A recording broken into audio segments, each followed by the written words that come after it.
So welcome to Pillaging DVCS Repositories for Fun and Profit.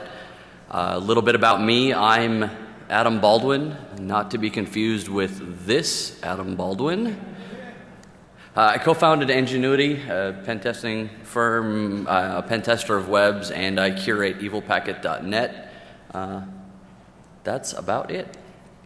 So what the fuck is DVCS? For those of you that might not be familiar with what Git, Mercurial, or Bazaar are, they're distributed version control systems. They're source code management tools to keep track of revisions to files and crap like that. Sounds great. They're basically made up of a meta directory and a working tree at a high level. The meta directory is what we're going to be talking about today. The meta directory contains a bunch of really juicy information, and great, that's the high level overview.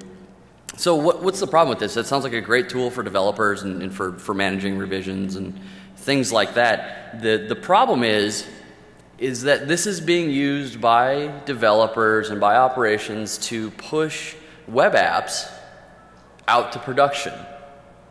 They're starting to, it's a really popular tool, right? Like git push, and now your shit's in production, right?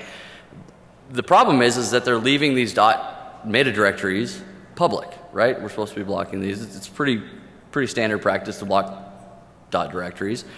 However, you know, these are getting left in web roots, and as an attacker, we want to have access to all of this, the information that's in this repository.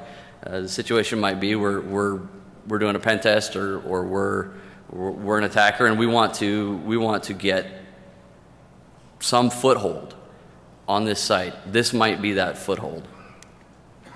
And no, that doesn't say .gov. So, in the situation that I ran into, we were deploying a site. They left the .git meta directory in their web root, and I wanted to see, okay, what type of exposure does this create? And as you'll see later on, we can't just simply clone the repository out of the web root.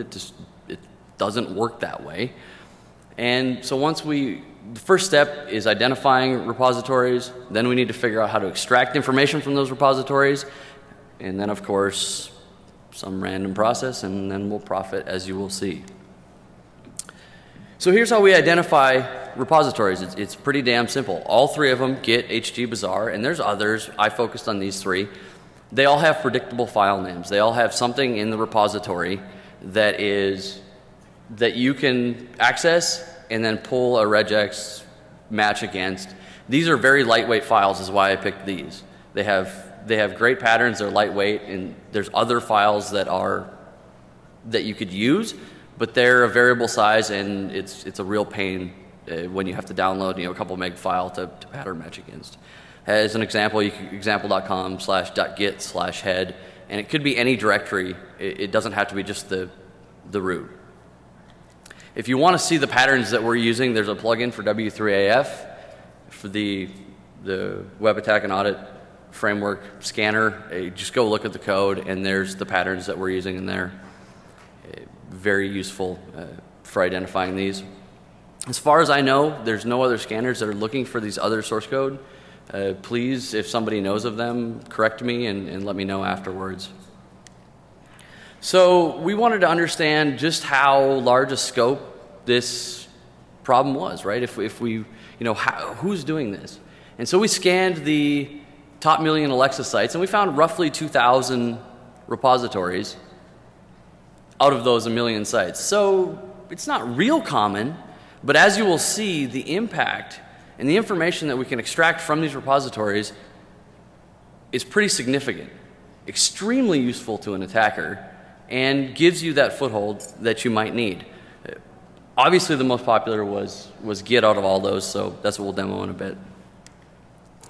So once you've identified the repo, that you have a Git repository or an HG repository or Bazaar, you need to clone that repository.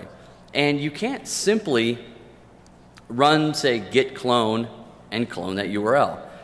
So here's the process that we came up with to actually extract data from the repositories. First thing you need to do is check for directory browsing. If directory browsing is enabled on the site, it's game over. You can simply wget the .git directory and then restore the repository. Git, reset hard, and then you've got your contents. You got the source code, you get the entire tree. If that doesn't work, barring that, we need to get the predictable files. And there's an index file in every single one of them, an index or a dir state. That index file, that dir state, contains a listing of all of the stuff that's in that repository. And for a web application, that's the web root. That's all the crap that they're sticking in that web root, source code files and anything else that might be included. So even if you're not able to extract any additional data, you can glean a lot of information from just that single index file that's a predictable file in all instances. After we get that index and we parse that index, we need to download references that index points to, and then we can try to restore the repository after that. In some instances, that's not 100% possible because of how the repositories store data, but you're going to get enough information. So pillaging. Once we have our information, what kinds of things are we looking for? What are we going to find? Well, easy enough, we're going to find platform details. We're going to find if there's backup files, if there's SQL dumps in there, if there's source code. It's a web app, right? That's what it's going to be. Credentials, certs, API keys, just to get you started thinking. Out of those top million sites, here's the kind of stuff that we found. And I'm not going to go through all of them, but some of the more interesting ones: SQL dumps of entire databases, HT passwords, Excel documents, mail spools. You're kind of getting the picture of stuff that we're going to find. And basically, these repositories shouldn't have this stuff checked into them. That's one of the core problems. Not that they just left that the meta directory is hanging out in the web root, but that the developers are checking this crap in, right? They're not being audited. No one's giving a flying fuck what they put into the repository. And even if they did and they go, oh, I shouldn't have put that in there, they just remove it. And they forget about this old revision that's hanging out in the tree. And so if you can find stuff that's not just in the current revision. If you look a few back, you're going to find some really juicy stuff potentially just by looking at the logs. So here's the epic fail montage. They remember, pillage, then burn. Just some of the really, really fun stuff that we found. Database passwords in shell scripts. Database dumps. That does not say .gov. Shh. As well as user tables. Absolute piles and piles and piles of SQL dumps that people had done and just said, oh, we'll check them into the repository and push them to our Git server because that's cheap backup and it's a really good idea. Git ignore. The git ignore file or the HG ignore file, every one of these has a different ignore file, but they're really useful. It's the developer's way of saying we don't want to be bothered by this stuff in our repository, so we're going to ignore it. We don't want to be bothered, and we're not going to check it into our repository, but we're going to put a pattern into the ignore file. Well, it's a really good place to look because you're like, oh, these are the juicy things that you don't want us to know about, but now we know about it. It's kind of like the robots.txt thing. How about customer invoices? This particular site had, I'm pretty sure, every customer invoice that ever generated hanging out in their repository. They weren't predictable file names in the web root. You wouldn't have been able to easily brute force them with something like dirbuster or anything like that, but you could extract them from the repository. How about some API keys? Apparently they still use MySpace, Google API, Facebook, SSH key for their EC2 instance. Those aren't useful at all, are they? I don't know, HT passwords.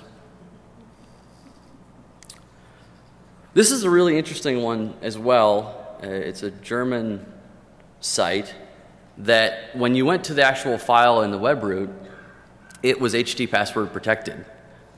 And if you pull that out of the repository, you can obviously get that particular file. And I'd really be curious on the discussion. I'd love to have this discussion with the EFF on, is this actually bypassing access control? These files are public because they're in the .git directory. They're just sitting there. You don't actually have to bypass access control to access them. So what type of line are you crossing if you're accessing this stuff in the Git directory, in the meta directory?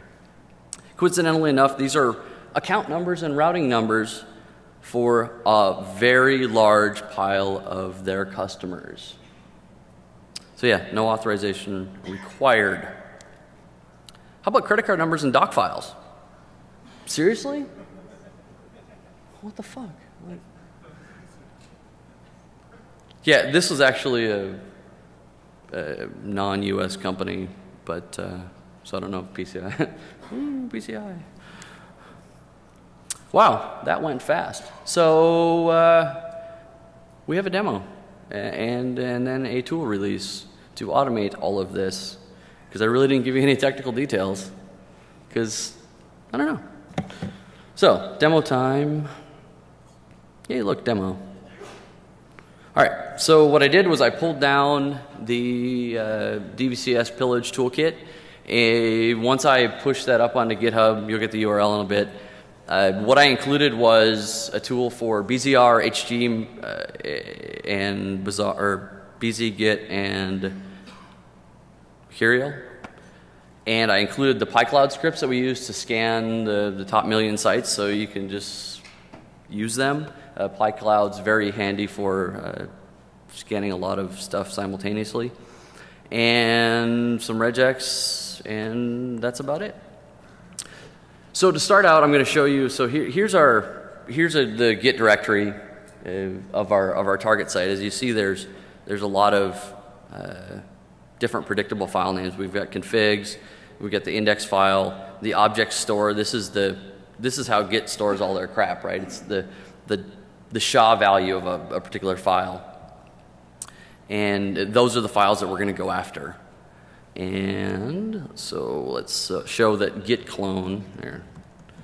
Git clone.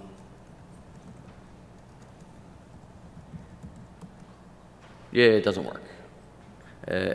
Same thing with BZ and HG. It's not going to work. If we run the particular tool, git pillage. What it does is it pulls down the index file, parses it, and lets you know, hey, you're about to make 1,900 requests. Depending on the site and depending on what they check in, this could take a really, really, really long time. Some sites had 20, 30,000 objects in their data store. For those situations, don't download it. Figure out what you might want to go after. Just hit no, look in the index file yourself, and then look to see what juicy information you might want. They might not have anything you actually want to download. So in our case, we're going to hit yes. It's just a lot of annoying scrolling text. It's basically telling you all the objects that it's going to get, and it's pulling down those references. Anybody uses the tool, if you get 404s, that's normal.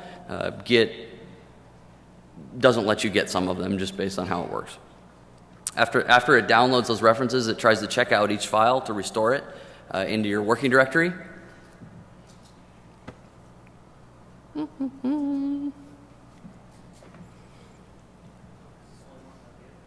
It works on Git, Bazaar, and Mercurial.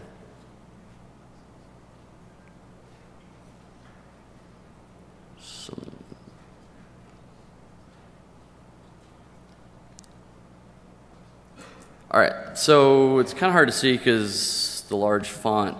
Once it checks out all the files, it's just going to run those file names against a regex file that we included in the toolkit, and I'd love some contributions to that, and kind of shows you, oh, these might be files of interest that you might want to go look at right away. Pretty cheesy, pretty error prone, as you can see. There's crap we just don't care about. I'm going to sanitize this file so you guys don't know who this is from. Well, first of all, there's all the source code for the site. Yay. So you've got everything in their web root that we're able to check out. So now you went from having no knowledge, of the site to actually having the entire source code tree for that web application, which is really, really, really powerful from an attacker's perspective. Let's sanitize the WP config. Great, this is a WordPress site, right? Let's hope that worked. There's some cookie hashes, database password, again, all the crap that you'd find in a WordPress config, auth keys, all that stuff. Sanitize isn't in there, but that's something just so I could sanitize this file so you don't know who this particular site came from. It's just a random WordPress site. Let's see.